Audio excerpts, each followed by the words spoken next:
Что растет на елке? Шишки да иголки. Зима с национальным колоритом пришла в Витебск. В областном центре объявлен конкурс на самую красивую елку из льна. Прием заявок начался 1 декабря. Белорусский Новый год просто обязан иметь свой собственный символ, убеждены организаторы конкурса. Так и родилась эта необычная идея. Задействованы будут и школьники, и взрослые, и дети. То есть мы приглашаем 3 возрастные категории. Это от 6 до 16, это студенты и это взрослые люди, которые тоже интересуют творческий потенциал.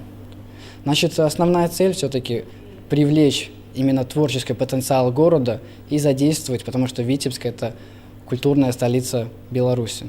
Приглашаем всех к участию.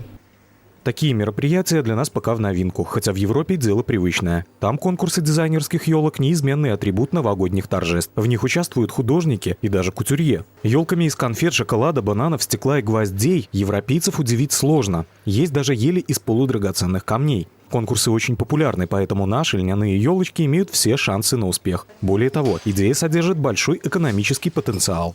Мы в том году ездили в город Вильнюс перед Рождеством, как раз посетили салон музея льна. И что нас удивило, что там на зеленой елочке были льняные игрушки. И стоили они очень дорого. Маленькая какая-то куколка стоила 10 евро. Вот и представьте, сколько может предприятие зарабатывать денег.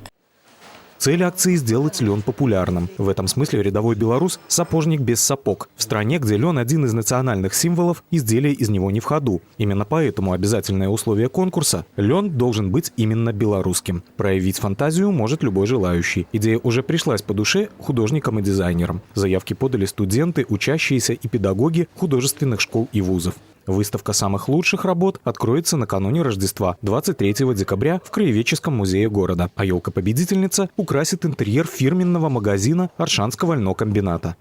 Соединить культуру, образование и, естественно, экономику воедино.